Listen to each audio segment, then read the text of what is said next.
You're listening to Rendezvous with the Writer with Bobbi Jean and Jim Bell, only on LA Talk Radio.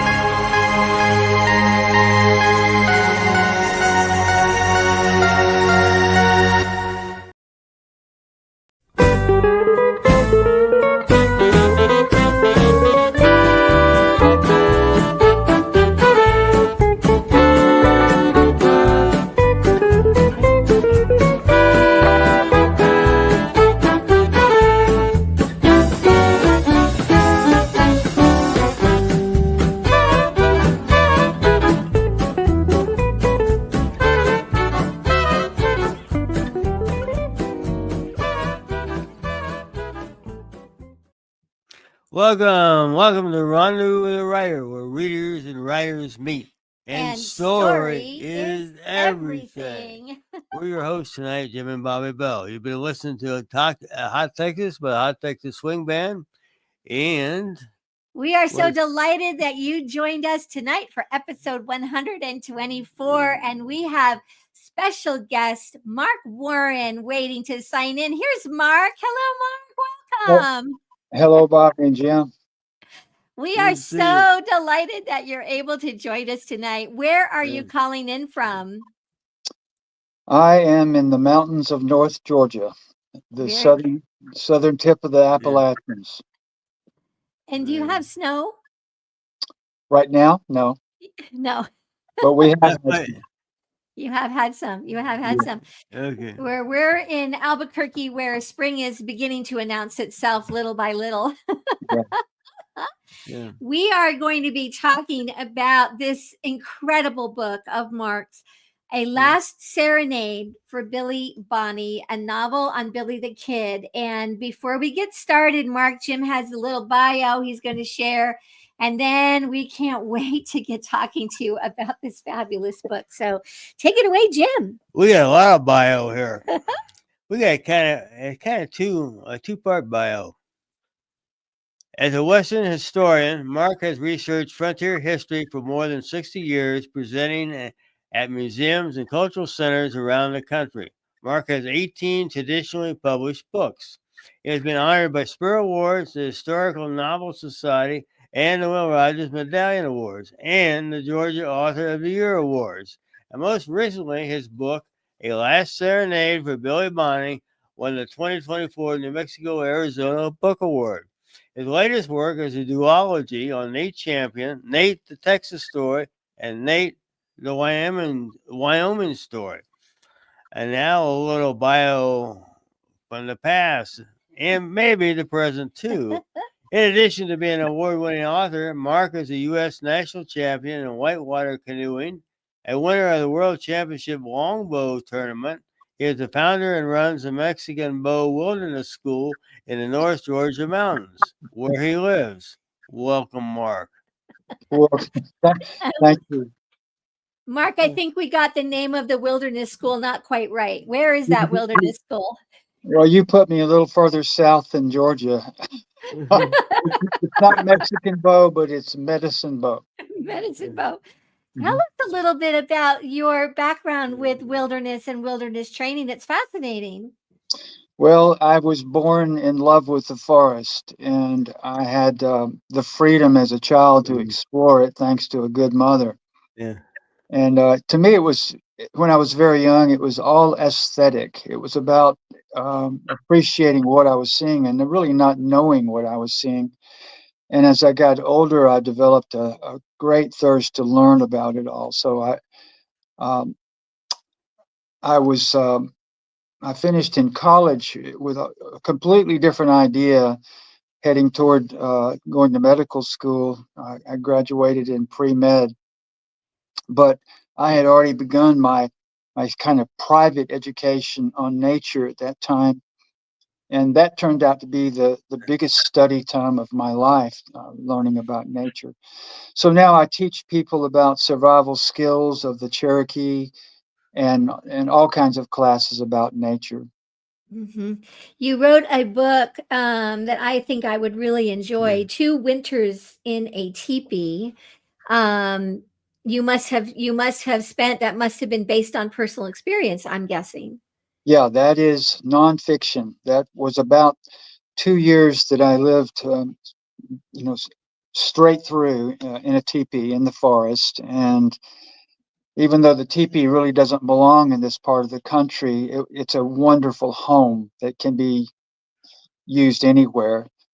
And the beautiful part about that story was that when you situate yourself in the forest on a permanent basis, not just as a visitor, but you're living there, you're putting yourself at the main intersection of nature, and just things are going to happen to you all the time. Wildlife encounters that you would never have had because you're there all the time. You're there to experience it. It's kind of like the tree falling in the forest. It's not heard unless someone's there. So Yeah. I was there the whole time, so I heard all those trees fall. Wow. Wow. Were you with anybody, or were you by yourself? I was with my best friend who was about a foot and a half tall with four legs, and she never wore any clothes except for a collar. The Okay. book is that book is dedicated to my Yeah. dog Ellie. She spent that time with Mm. me there. But oddly enough, Ellie would not sleep inside the teepee. She slept outside Oh, always. Interesting. yeah. Yeah, Was she a good guard? Did she alert you to things that you maybe wouldn't have Mm. been aware of immediately? yeah, she had some coyote in her blood mix, and I'd found her in the forest during an electrical storm, so we bonded Oh, very wow. quickly. Yeah, she found refuge with me. She was scared to death of thunder and lightning, and that bonding turned out to be one of the most important friendships of my life. We were together for 14 years, and Uh, she lived those mm, 2 years with me in the teepee.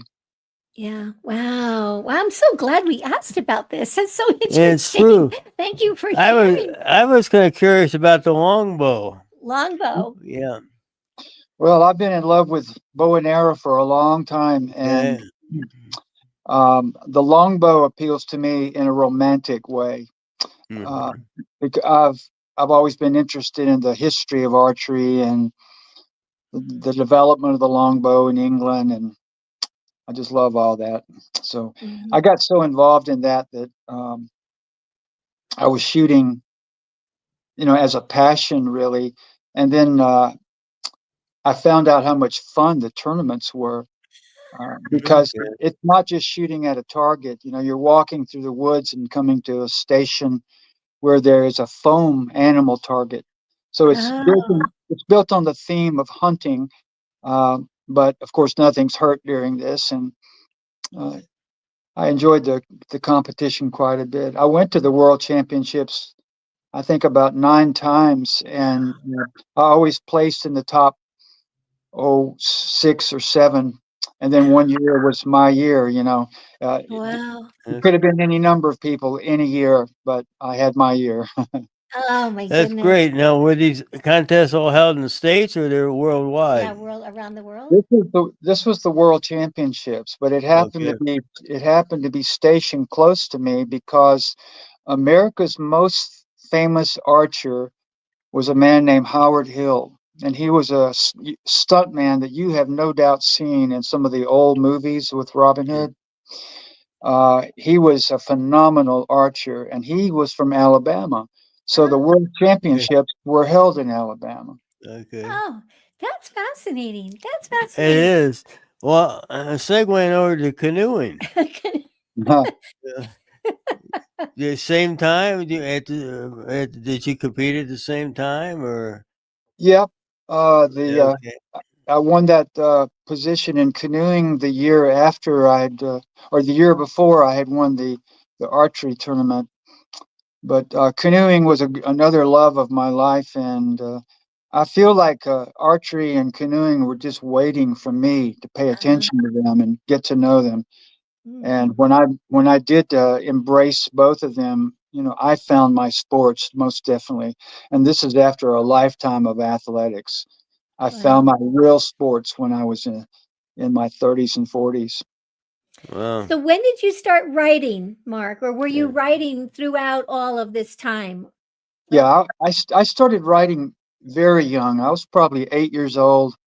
And I used to put together books that I would literally bind with yarn, and so literally I was published, because I was binding my own books. But I had a readership of two. That would be me and my mother. But as I got older and began to develop my writing with a little bit more ambitious goals, um, my first real effort in that direction was a novel which was about Robin Hood, but it was a modern day story. I wanted to place that legend into modern times. And I lost that book. It was handwritten. Oh, And Oh, wow. I lost it in a house fire.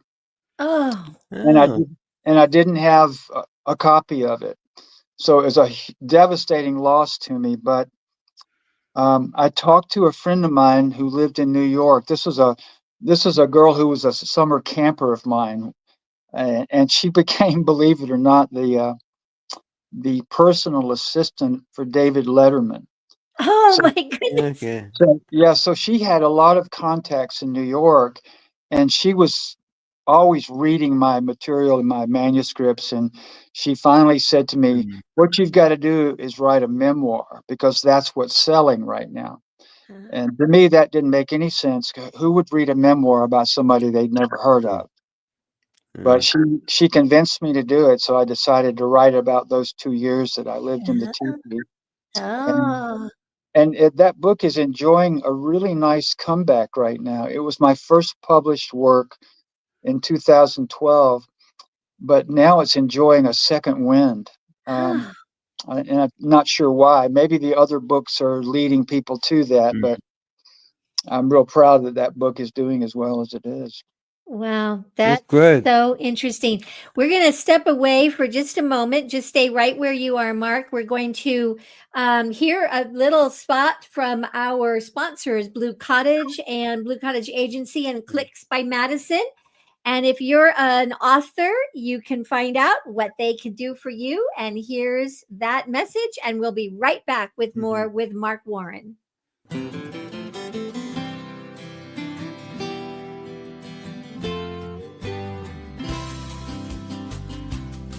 Rendezvous with a Writer is sponsored by Blue Cottage Agency and Clicks by Madison, your author publicity and book marketing team.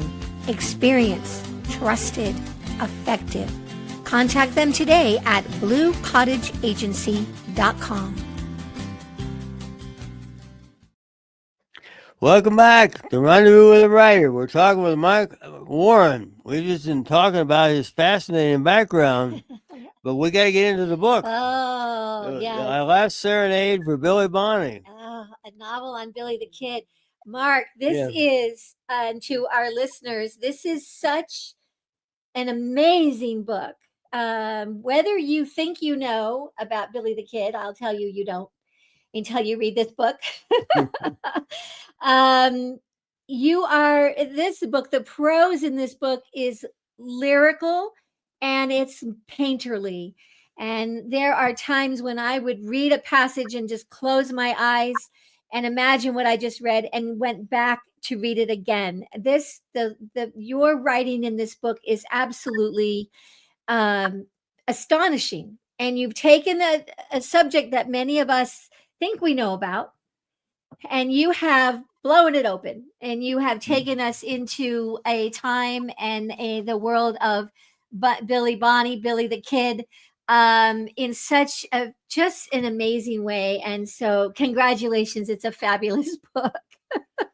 Well, I appreciate your words so much. You just said to me the things that any writer would want to hear. Thank you. You're welcome. It's worth a second and third read, because I think that I will find new things as I read it that I missed the first time through. The dialogue, well, we're going to get into this in greater detail, so I'm not going to jump into that right now.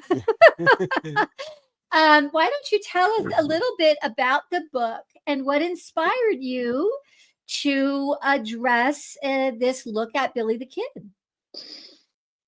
Well, I think my main goal in the book was, as it is anytime I write historical fiction, I want the reader to, first of all, get the correct history. That's important to me. The parts that I fill in that are creative are simply there to expand the story to make it a more readable story. But uh, I don't want to misrepresent history when I write these.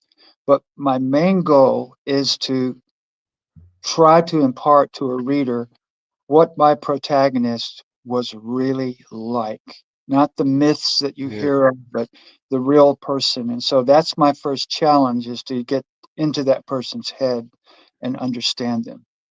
And some of those subjects that I've written about have been pretty easy to get into, and some have been very difficult, but that's always the step one in the process. Mm-hmm. Did you sit down and do a lot of research before, or you kind of researched this subject matter for a number of years? Yeah, I've Uh, been researching it for a while. My first research began when I was 7 years old. And I know that's hard to believe, but as you know, in our generation, my generation, we grew up with westerns, and yep. they dominated television, of course. And so that's how we learned about our heroes. That they were our heroes at that time. And so my interest certainly had to have begun there. But the very atypical thing that I did once was I saw a book that my brother had read. My brother's 2 years older, and he had done a book report on this book, and it was called Wyatt Earp, Frontier Marshal. And I read that book at that age, and I was completely taken by this character. And I'll tell you why, because I was fascinated with one trait of the human animal, and that is courage. That has always Yeah. grabbed me and brought me closer to something, wanting to know more about it. And the way that book was written, it seemed to be about a man of immense courage. Now, I would find out later that that's not so true, that with Wyatt Earp, it was less courage than it was fearlessness, two very different things. Mm-hmm. Courage is probably more commendable because to show courage, you have to overcome fear. To be fearless, you just never True. have to go there. You're already there. You know, you're so Mm-hmm. confident. Yeah. So that was the beginning for me. And as soon as you get interested in one Western character, there's no way that you're not going to go find somebody else, because I can remember getting every book I could find about Wyatt Earp, but then I would get a more of a generic book about gunfighters. And I got it because Mhm. Wyatt Earp was in there. Yeah. But then I would learn Sure. about Billy Bonney, and then I would get interested in him. Then I would start researching that. So that's the way it came about. Yeah. Yeah. You you want to tell a little bit of the background of the Lincoln County Wars and kind of what was going on at the time that Billy was at his well, more Where Billy, yeah. Billy comes into history. Yeah. Well, first of all, it's kind of hard not to mention this. To me, that kind of flashpoint of everything changes now for Billy was, he was orphaned at age 14 or perhaps 15, and he was off into the world. Mm-hmm. He went to Arizona. He got in some trouble in New Mexico. So Mm, as a kid, so he was actually put in jail by the sheriff. Now the sheriff says later he just wanted to scare the boy, but yeah. Billy doesn't know that, and Billy thinks he's incarcerated for a good long time, waiting for the circuit judge, and he makes his first famous escape out of the chimney. Yep, the chimney. Yep, and just think about it. You're a 14-year-old No. kid. You're covered in soot, and you take off for Yeah. Arizona territory to get away, and you're on your own. Yep. And he was a slight boy. He was not very strong. Um, he was athletic in a cat-like way, but not necessarily with strength. He was probably about 5'6", maybe 130 pounds, 140 pounds, so Yeah. smallish. And to think of a boy like that going off on his own to live in that rugged territory that was still, so much of it was free range. So you had this tension between the cattle owners who were considered the barons, and then the small ranchers who came in to make out claims on the land of the free range. He came into an arena of trouble, and it was a battle of economies, really. And what had happened in Lincoln County, New Mexico, this one little cadre of very, very ambitious and cutthroat businessmen took over the county's mercantile business, and that means banking business, loaning money, and they had the contract for beef with the local Fort Stanton and Indian reservations, the Mescalero Apache Reservation. So these men were monopolizing everything. And when Billy steps into this scenario, he steps in right at the point where a newcomer from England has tried to wedge his way into this and compete with these men. And this is John Tunstall, the man who more or less becomes Billy's patron saint, offers him a job and makes gifts to him of horse, firearm, Yeah. saddle. Uh, you can imagine what that meant to Billy. Now, Billy was a boy who had been turned down as a cowboy over and over. He just wasn't uh, tough enough, they thought. Not He wasn't big enough to hold his own. So Billy had failed at this, and now this man was willing to take him on, plus give him all these gifts. And Billy, who had gotten into trouble, not real serious trouble, but the most serious thing that had happened to him was that in defending himself from a bully, in order to save his own life, he had shot a man who had died. And this man, Wendy Cahill, was a known bully, and he had just been asking for it for a long time. And he probably outweighed Billy by 100 pounds. And Mm-hmm. he got into a wrestling match with him and was beating him, had him pinned on the ground. And Billy worked a hand free and pulled a gun out of his belt and shot the man, as anyone in this world would have done in that situation. So that was Billy's worst crime up to that point. But by the time he met Mr. Tunstall, he had a record of theft and minor crimes, but he was now willing to go straight. He was going to go straight as an employee of John Tunstall. And then these very vicious, uh, you can almost call them mafia like people, a part of the Santa Fe Ring, one of the most corrupt governments in our history. Um, those people were threatened by Tunstall, and so they simply murdered him. Yeah. And so Billy is on the receiving end of this disaster, this terrible tragedy, and it triggers something in him. He's got to have revenge for Mr. Tunstall's death, and and the revenge is so powerful in him because these men who committed it were so full of evil, greed, and willing to do anything to get ahead. This Tunstall guy was, his employer. We talked about the kind of interesting job interview he had with Tunstall, but Tunstall is the first guy who's really nice to him. Yeah. And actually gave him things and supported him. Most other people kind of seemed like they were going to take advantage of him or just didn't want anything to do with him. But Dick Brewer. Yeah. Tunstall really seemed to believe in him. And Dick Brewer, yeah. That's right. And what you really have to give Tunstall credit for there is that Tunstall probably met Billy at jail, where Billy was behind bars, and Tunstall offered him a job. Think about that. Yeah. Tunstall could have sworn out a warrant on Billy, and they could have acted on that and taken him to court. But instead, Tunstall offered him a job. Now, You Well, go ahead. Here's what I think was the reason behind that. I think Tunstall was just now recognizing that he had been naive in the way he had come into this competition with the mercantile company in Lincoln County, Mm. and he needed some guns. And he Mhm. felt like Billy was someone who could help him in that way.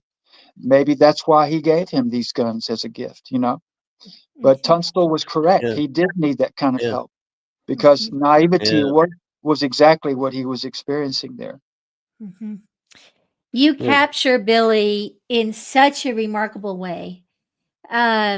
The dialogue, all of the scenes that we get to hear Billy speak are just they're just fabulous.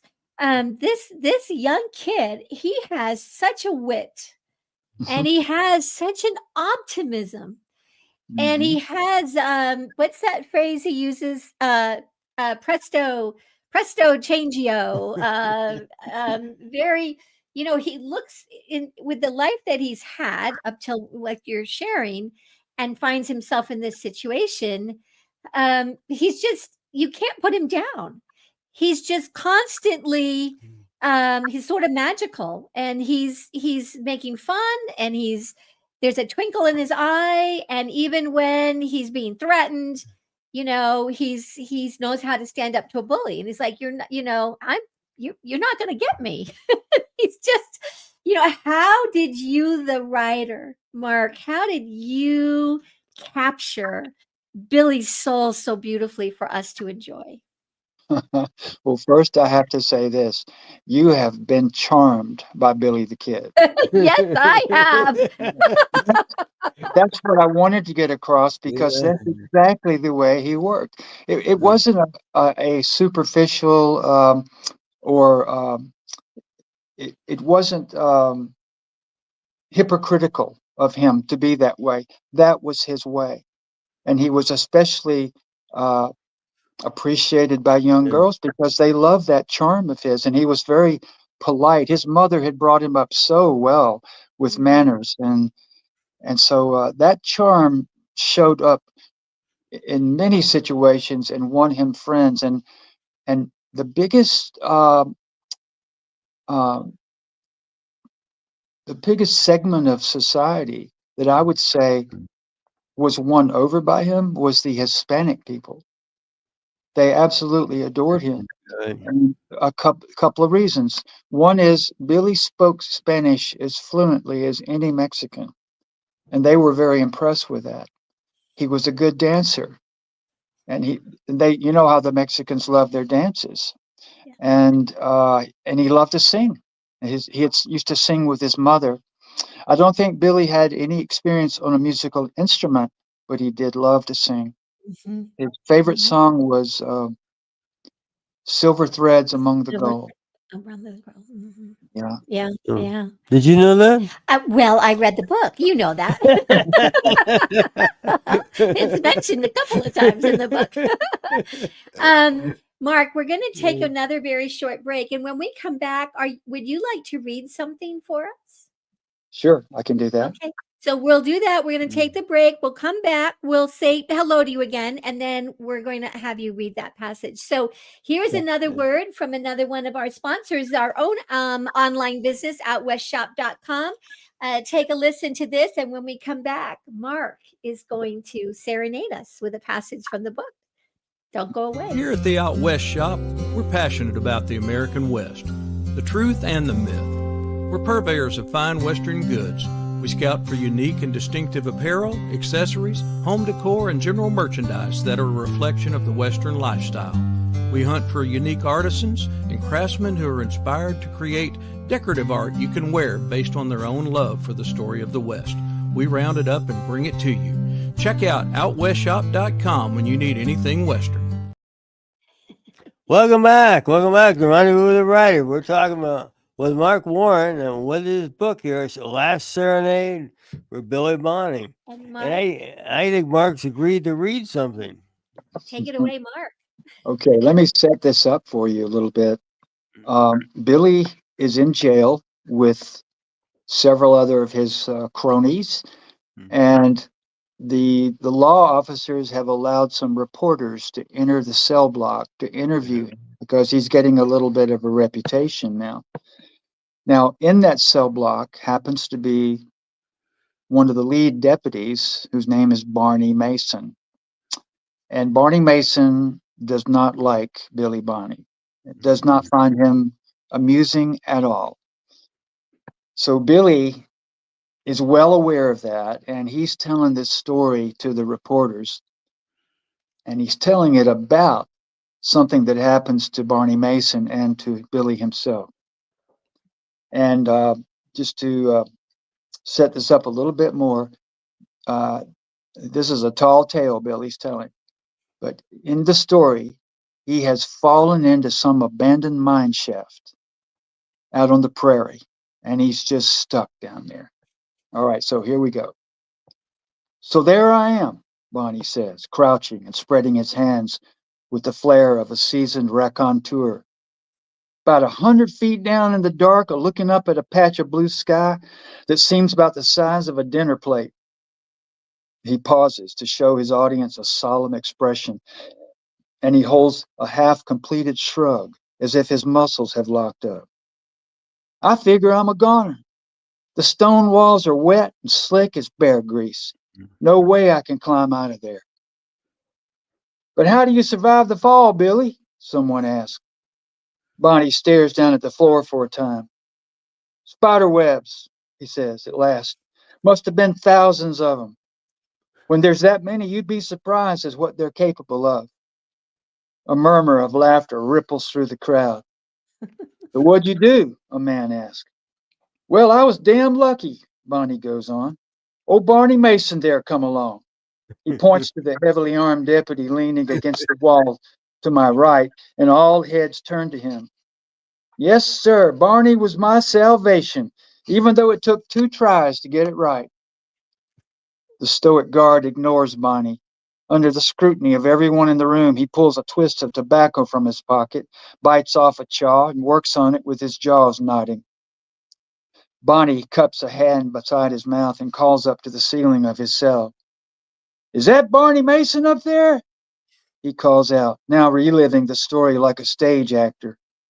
The crowd looks at the guard again, but he remains aloof, chewing and staring angrily at his boots as if he is enduring a diatribe on police brutality. Barney's a little embarrassed, folks, Bonnie explains. You'll understand when I finish relating this story.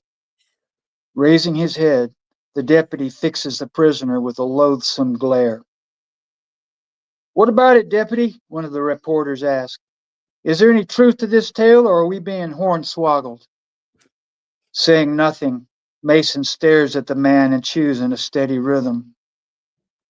So there I am at the bottom of the shaft, Bonnie continues, and I yell up to old Barn. Again, Bonnie pretends to call up to the ceiling. Can you help me get out of here? Now the kid changes character. He frowns, puffs out his chest, and props his hands on his hips as he peers down into an imagined mine shaft. Deepening his voice, he adds a raspy texture for his Barney Mason portrayal. Well, what do you want me to do, kid? Returning to his own voice, Bonnie calls to the ceiling again. Have you got a rope, Barn? He lowers his voice and delivers the answer to the floor. Yeah, I got a rope. So what? Bonnie smiles and leans into the bars of the cell to deliver a confidential aside to his spectators. It goes like this for a few exchanges. You see, Bonnie flattens a hand beside his mouth as if to shield his words from Mason, but he whispers loud enough to be heard by everyone in the cell block. Barney can be a little slow sometimes. Assuming his original storytelling voice, he continues. It takes a while, but I finally convinced Barney that throwing a rope to me would be the answer to my prayers. The prisoner closes his eyes and flattens his hands together, palm to palm before his chin. His wrist chains dangle briefly before settling into a quiet and lazy swing beneath his arms. Then he opens a rascally eye to make sure all are still with him. Breaking from his pose, he props his hands on his hips again. So Barney disappears for a while, and I know he's fetching a rope. When he returns to the edge of the shaft, he yells down to me, "I still don't see how this is going to help you, kid." And I say, "Just throw her down, Barn." And he does. And right away, I realize he was right all along. That rope wasn't going to help me a lick. "Was it too short?" someone asked. With a sober expression, Bonnie shakes his head. "Nope, plenty long." "Too weak?" another man tries. "The kind to break on you?" Still solemn, Bonnie shakes his head again. "Nope, felt plenty strong." "Well, what was wrong with it?" a reporter queries. Bonnie shakes his head as if reliving the predicament right there in his cell. Leaning into the bars of the door, he lowers his voice to draw his listeners in. "Truth be told, weren't nothing wrong with that rope." The crowd went quiet, waiting for the riddle to be revealed. "So," Bonnie continues, "I yell up to Barney, 'Barn, you wouldn't have a second rope, would you?' Now the storyteller assumes a startled expression. And by God, against all odds, he does. So I holler up to him, 'Can you get that one now, Bard?' 'Sure,' he says. He's gone for a few seconds, and then he returns with his second rope. He yells down to me, 'What do you want me to do with this one?' And I say, 'Throw that one down too.' After pondering over my request, Barney balks, saying, 'I don't see how this one's going to work out any better.' Bonnie addresses his punchline to the ceiling. 'This time, Barn, when you throw down the rope, could you hold on to one end?' Oh my gosh. That's a great story. Mark, he has just treated us to one of many, many, many passages like it from his award-winning book, A Last Serenade for Billy Bonney, a novel on Billy the Kid. Oh my goodness. So, is there an audiobook and is it all your voice, Mark? Because I would love to hear you read this book aloud. There's not an audio book. I wish there were, but Oh. I can think of a lot of readers I would prefer over me. That passage, as soon as you started to read it, I'm like, I remember it, and that was just so You funny. did an excellent job with that Yeah, story. thank you for sharing that with us. Thank you. Let's just talk about maybe a couple of Okay. the other characters that just jump off the page, Mark. John Blessing, this story, how did you and John Blessing meet, and how did you decide what role, very important role, he was going to play in this story? Well, John Blessing is fictional, and he is, in this story, a choir director at a church in Santa Fe and a composer. Now, that's what John and I have in common. I'm a composer also. I've been writing music since I was 14, and that's been a really important part of my life. So, John and I have the same wavelength with music, and we get along just fine together. But what I love about their relationship is that John Blessing comes from a so-called very cultured background. And so we think of him as the more civilized one. But as he gets to know Billy Bonney and admire Billy's courage and in taking a stand for certain issues, Blessing begins to question himself. What are his values? And would he be willing to make a stand like that? And he just grows into admiring the kid and seeing that there's a lot more to self-esteem than becoming erudite and learned and educated. That Billy has his own kind of education of life, and he just likes the young kid. Mhm. Mhm.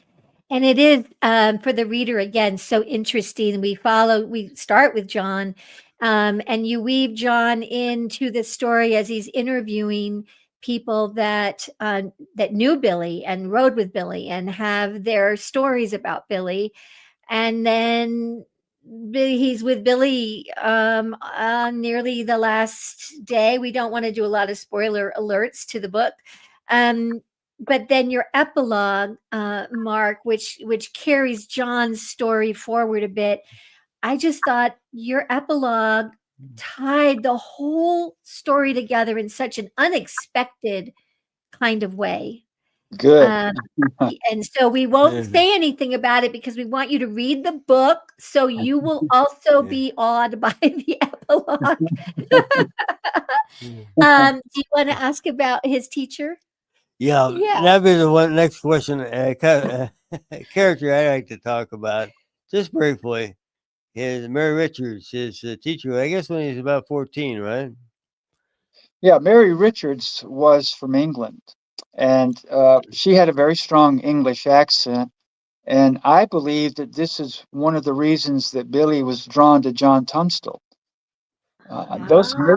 those may have been the only two people he had ever heard from England. But Mary Richards was his school teacher, and when she, we have her exact words in describing Billy. She didn't see him as a particularly unusual boy, or not particularly bad, not particularly good. He was kind of smallish, and he had slender hands, kind of effeminate hands, and he was inclined toward the arts. But he just idolized her. And one of the things that they shared was that, well, first of all, Mary Richards spoke several different languages. She was really cultured. She'd been That's right. to college and learned several languages and could speak them fluently. And this was something that Billy related to because, as we know later, when he went off into New Mexico, he picked up the language from the Mexicans almost effortlessly. And this was one thing that may have uh, endeared him to Mary Richards. Another was that both Billy and Mary were ambidextrous, and that's an interesting point that often circles around Billy's story because, as you well know, the old tintype, which shows Right. images reversed, Yeah. had the public misled for a long time that Billy was left-handed, which he wasn't. But it really doesn't matter because he was ambidextrous. He probably could have worn a gun on either side. I'm looking at time. I can't believe how fast this is. It's just so delightful, Mark, to have you with us tonight. We're going to step away for one last announcement. This is a kind of an ad spot for where you can find Mark's books and all of the books of our guests who appear on Rendezvous with a Writer. And it's our Out West Shop affiliate page at bookshop.org. And when we come back, we're going to find out what Mark is up to next. Don't go away. Story is everything. Find a great one on Out West Shop's bookshop. Go to outwestshop.com. Find books and CDs on the menu. Choose Shop Out West on bookshop.org. Browse through featured authors on Rendezvous with a Writer. Explore curated book lists and our featured picks. Add in note cards, calendars, and jigsaw puzzles. One-stop shopping for great gifts. Use the search box to find thousands more titles. Make the switch. Your purchase supports us as independent booksellers. That's our story. Welcome back. Welcome back to Rendezvous with a Writer. Special guest Mark Warren. The last serenade of Billy Bonney. Billy Bonney. Mark, we do want to talk with you about what you have going on next, but we just wanted, was there anything else you would really like to share about this book before we move on to finding out what are you working on next? Anything you'd like to? I'll tell you a funny thing that happens after you finish a book and it's been published. It becomes its own entity. It leaves you. You've put so much into it, but once it leaves you, it's kind of its own being. And I have to tell you, when I got the news that this book had won the New Mexico award in 2024 for best historical fiction, my first thought was, "Way to go, Billy." Instead of giving me a pat on the head, I gave it to Billy because I feel like it's his momentum going forward. Yeah. Okay, now to talk about what's going on with me now, what I would really like to mention is The books that I have just finished publishing on Nate Champion. Yes. That's going to fit in best because it's another Western character, and the things that are coming out next for me are not Western. So let's talk about Nate Champion. Absolutely. If you ever need a hero and someone that you won't worry will ever be found out as being a phony, Nate Champion is the man to go to. I don't understand why he's not better known in American history. Everybody in Western history circles, of course, knows who he was, and they know his story. Yeah. But he is just not known around America like a name like Jesse James or Billy the Kid or Wyatt Earp, and he ought to be because he saved the lives of at least 70 people without even knowing it Wow. by putting up a last stand against 52 mercenaries who were hired to kill him. This is a man who had not broken the law, but he was lumped into this category of so-called rustlers simply because that's what the small rancher was called by the big rancher. Mm-hmm. But Nate was a young man who just had that dream of going off on his own and creating his own small cattle ranch. He came from Texas. He followed a cattle drive to Wyoming. He found his place. He went to work there first for the cattle barons. That's all you could do to begin with, to raise some money. And then he broke away and started his own small herd. But he got a reputation because he was a smallish guy, kind of like Billy was, but he was also known as someone you did not push into a corner because he would stand up for himself. And the cattle barons were trying to do that to him. The small ranchers had such a wonderful respect for him that in his absence, they voted him president of a new organization to help the small rancher compete with the large cattle barons. So he was this new top figure in this organization, and he didn't even know it. Yeah. And that's when this army came and surrounded the cabin where he was. He held them off for 8 hours. Wow. Now, his death was inevitable, but what he did during that time will just mark him into history forever. Not only did he hold off this army, but he also kept a running journal, handwriting it of what was happening. And this journal survived his death, and it was printed in a newspaper. So we will always have that, even though we don't know where the journal is today. Yeah. But that journal tells you so much about Nate Champion. Wow. When I wrote these two books on him, I really worked backward by first reading what he wrote, seeing what kind of person he was, how he thought, and I took that all the way back to his youth to then develop him into that kind of person. He's a Wow. fascinating man. Well, Mark, thank you so much for being with us tonight. Again, we've been speaking about his book, A Last Serenade for Billy Bonney. He's just told us about two books that you will want to be reading, the two Nate Champion books. Very quickly, we just want to mention who is with us next week. We're staying in the West, and author Susanna Lane is with us with her book, Enduring Promise. And of course, next week is the first week of the month of March. And so Henry Park, film editor for True West Magazine, is always with us the first Thursday of the month. If somebody wants to get a hold of you, Mark, how do they do it? You gotta Email would be the best way. I have a website. They can go to Mark Warren Books, and my email address is there so that someone could contact me that way. That's great. Very good. Do you have a very quick quote? I have a quick quote. And maybe LA Talk Radio will let us stay on an extra moment. This is this shows the upbeat personality, of Billy plus his use of aliases, which he had a lot. he's about ready to spend a couple of days in the slammer. In other words, the sheriff's about ready to put him in jail. And he's going by Henry. And Henry looked around at the dirty walls and floor of the jail. The place was less than a year old, but appeared not to have been swept out in months. The bed smelled like a pair of worn-out socks pulled off a dead man. Henry said, "It ain't so bad." Optimistic, always.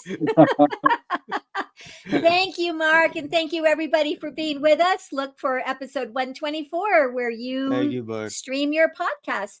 And As we Thanks. always say, it's always a great day out west. keep writing. We'll keep Thank you. reading. See you Thank down you. the trail. Thank you, Bart.